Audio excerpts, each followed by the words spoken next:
कैसे भूलें कि हमारे हिंदू भाई पैरों तले कुचले गए हैं, हमारे हिंदू भाई भगदड़ में मारे गए हैं, वहां पर छोटे छोटे बच्चे मारे गए, महिलाएं मारी गईं, कुचल कर मार दी गईं। लोग ये सोच रहे हैं प्रयागराज में स्नान करके हम मोक्ष की प्राप्ति कर लेंगे। नमस्कार दोस्तों, सच 24 लाइव में आपका स्वागत है। मेरा नाम है जितेंद्र कुमार। दोस्तों, दिल्ली के रेलवे स्टेशन पर हुई है भगदड़। वहां पर 18 से 20 लोगों की जान गई है। जो जान गई है, इन जानों की जाने का जिम्मेदार कौन है? दोस्तों, सबसे बड़ा सवाल यही है कि आखिरकार वो जिम्मेदार लोग थे, वो आराम से एसी रूमों में सोते रहे और अपनी मजे की जिंदगी जीते रहे। अब उस पर लीपापोती की जा रही है और लोगों को, जिन लोगों के परिजन मरे हैं, उन परिवारों को थोड़ा सा मुआवजा दे दिया जाएगा और लीपापोती कर दी जाएगी। कहा जाएगा कि जांच हो रही है, फलाने कारणों से लोगों की मृत्यु हुई है, भगदड़ हो गई, ये हुआ वो हुआ, लेकिन असल बात है उसे छुपाया जाएगा।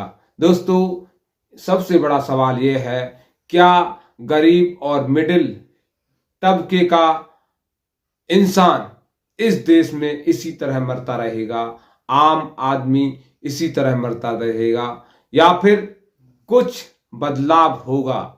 जिस देश में 2022 में बुलेट ट्रेन चलाने की बात कही जा रही थी, उसी देश में आज वो पुरानी ट्रेनें आज भी समय पर नहीं चल पा रही हैं।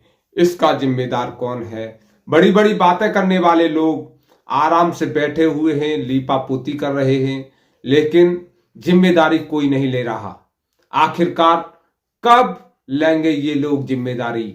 क्या हिंदुत्व की रक्षा करने वाले लोग, हिंदुत्व की बातें करने वाले लोग अब चुपचाप बैठे हुए हैं? क्या उनको सांप सूख गया है?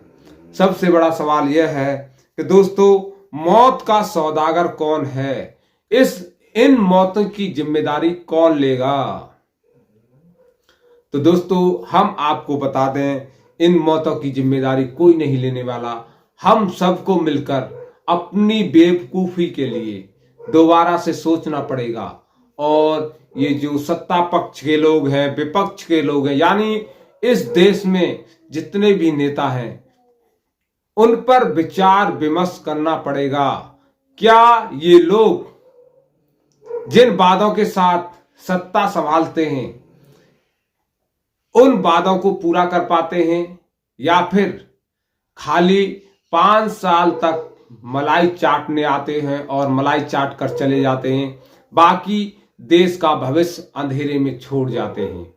तो दोस्तों, सबसे पहले तो हमें यह भी सोचना पड़ेगा, कहीं ऐसा तो नहीं हो रहा धर्म के नाम पर हमें भ्रमित किया जा रहा हो, कहीं ऐसा तो नहीं हो रहा धर्म की इन बेड़ियों में हमें जकड़कर यूज किया जा रहा हो।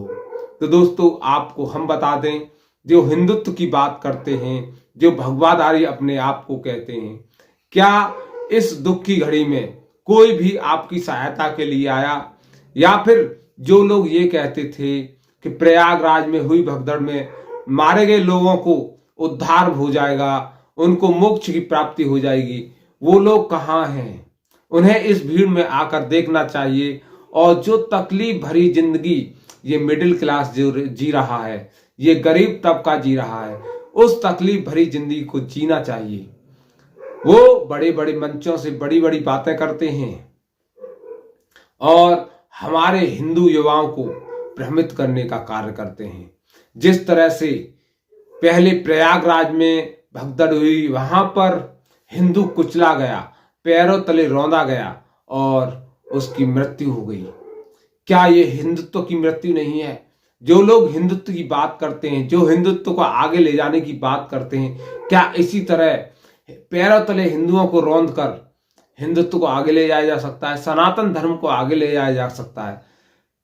तो दोस्तों, इस पर विचार करना अत्यंत आवश्यक है और मैं चाहूंगा कि आपको विचार करना चाहिए। और अगर हम गलत कह रहे हैं तो हमें कमेंट बॉक्स में अवश्य बताएं। तो दोस्तों, अब आते हैं मुख्य बात पर। कुछ हिंदुओं की ये धारणा बन गई है कि प्रयागराज का जो कुंभ मेला है 144 साल बाद लगा है। और इस मेले में अगर हम स्नान करने नहीं गए, इस महाकुंभ में हम स्नान करने नहीं गए, तो हमें अमृत की वो बूंदें नहीं मिलेंगी जिसका प्रचार प्रसार किया गया है। तो दोस्तों, आपको हम बता दें, ये सब भ्रमित करने वाली बातें हैं। आपके कर्म अगर अच्छे हैं, आपकी नीयत आप अगर सावधान है, तो आपको मोक्ष की प्राप्ति से कोई नहीं रोक सकता। लेकिन अगर आपके कर्म अच्छे नहीं हैं, आपकी विचारधारा गलत है, आप जानबूझकर गलत काम करते हैं, उसके बाद कहते हैं कि गंगा मैया आपके पापों को दूर कर दे, आपने जो गलत कर्म किए हैं उनको दूर कर दे, तो आप बिल्कुल गलत सोच रहे हैं। माँ गंगा कभी नहीं कहती कि मैं तेरे पापों को दूर कर दूंगी। माँ गंगा कहती हैं कि मैं तेरी विचारधारा को बदल दूंगी, मैं तेरे विचारों को बदल दूंगी। लेकिन जब तक तू माँ गंगा की गोद में बैठा हुआ है, तभी तक। अगर तू वहां से निकलकर फिर उन्हीं गलत कार्यों में लग जाएगा, तो तेरा उद्धार नहीं हो पाएगा। तो सबसे बड़ा प्रश्न ये है कि जो लोग ये सोच रहे हैं प्रयागराज में स्नान करके हम मोक्ष की प्राप्ति कर लेंगे, तो वो बिल्कुल गलत सोच रहे हैं। उन्हें दोबारा से अपने बारे में सोचना होगा और मनन करना होगा कि किस तरह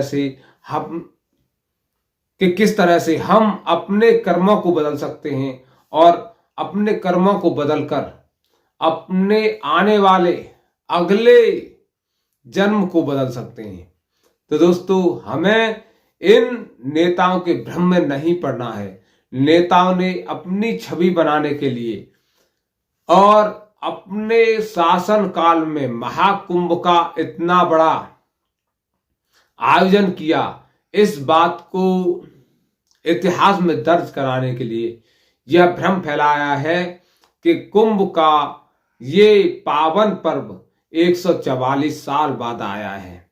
अगर ये वही शुभ नक्षत्र है, तो इस शुभ नक्षत्र में ऐसी भगदड़ हुई है और हिंदू मारे गए हैं, इस तरह का दुखद समय कभी भी नहीं आया जो दुखद समय अब आया है। जिन लोगों को दुख नहीं है वो तो ठहाके लगाएंगे, हंसेंगे, कल को फिर भूल जाएंगे। लेकिन हम कैसे भूलें कि हमारे हिंदू भाई पैरों तले कुचले गए हैं, हमारे हिंदू भाई भगदड़ में मारे गए हैं, वहां पर छोटे छोटे बच्चे मारे गए, महिलाएं मारी गईं, कुचल कर मार दी गईं। इसका जिम्मेदार कौन?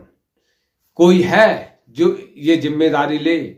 कोई है जो इन सवालों के जवाब दे? हमें कमेंट बॉक्स में बस बताएं दोस्तों।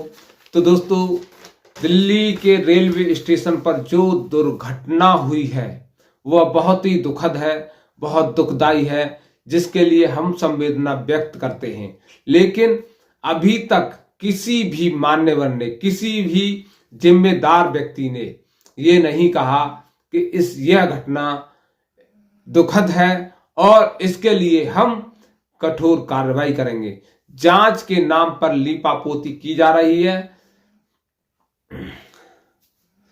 बहुत सारी समितियां गठित कर दी गई हैं जो जांच करेंगी और बाद में लीपापोती करेंगी।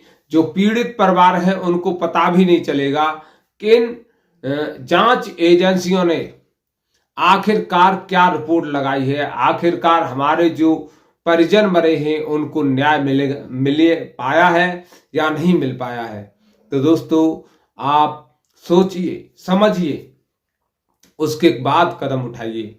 जो हिंदुत्व के ठेकेदार बने घूम रहे हैं, सब पैसे की मोह माया में फंसे हुए हैं, सब ऐसो आराम की जिंदगी जी रहे हैं।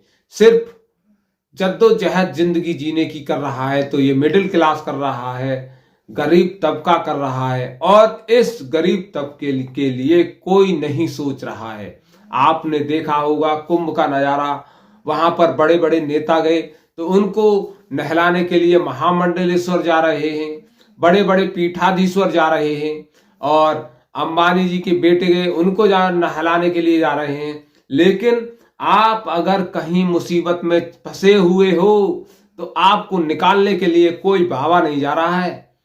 आप समझिए, क्रोनोलॉजी समझिए, उसके बाद बात करिए। बहुत सारे लोग हैं हमें गाली देंगे, लेकिन गाली देते रहिए, हमें फर्क नहीं पड़ने वाला है, क्योंकि जो सच है उसी को हम बताते हैं। बाकी आप हमारे वीडियो के बारे में क्या सोचते हैं हमें कमेंट बॉक्स में अवश्य बताएं।